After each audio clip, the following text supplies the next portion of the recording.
Hello everybody, and welcome to yet another H.P. Lovecraft review. And so, I'm going to be continuing on into The Call of Cthulhu and Other Weird Stories, a short story collection by H.P. Lovecraft. So what story did I end up reading? Well, to tell you the truth, I'm not sure exactly how to pronounce this title, but I will try it as best as I can. I read Celephaïs or Celephaïs. Either way, it's a 7-page story, and it was published in 1920. So anyway guys, right off the bat, I've got to say that, as with most of the Lovecraft stories I've read thus far, I thoroughly enjoyed Celephaïs. Great story. Well, the only exception to this, if any, would have to be Nyarlathotep. It just wasn't quite what I expected, but hey, I still give H.P. Lovecraft credit. He did a tremendous job. It wasn't my favorite, but hey, it was still enjoyable. And so I guess my feelings there kind of translate over into my opinion on this story, Celephaïs. I came into it expecting a horrific psychological fear fest, but instead what I got was a fantasy story. Yeah, definitely unexpected, but hey, H.P. Lovecraft makes it work. Just the whole feeling, the aura, the atmosphere of mystery surrounding this plot, it just sucks you in, and despite it not being the traditional horror you've come to expect from Lovecraft, it does its job at slightly disturbing you. And so what happens? I'll give you a brief summary. The story starts off with a man by the name of Kuranes, I think it's pronounced. And so Kuranes frequently dreams, travels to different lands within his mind. It even says he's able to travel back to childhood memories within his dreams. But then you as the reader are quickly tuned in to a sequence of events which have been affecting Kuranes as he dreams. A sequence of events which take him into an unknown, majestic land that he yearns to be a part of, that he yearns to be within. The wondrous city that he sees is named, appropriately enough, Celephaïs. And it's kind of odd, the description the story gives you of how Kuranes gets to Celephaïs within his dreams. First, his dream body has to travel through a deathly quiet village. A village so quiet that you aren't sure if its inhabitants of each household are either fast asleep or dead.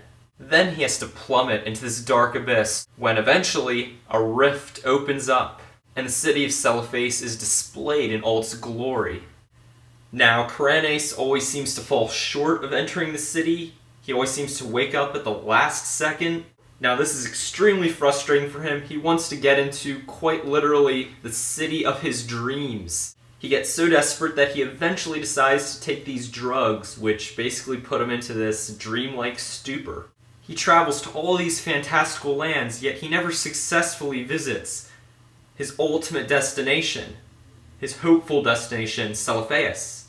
So, how does it end, you may ask?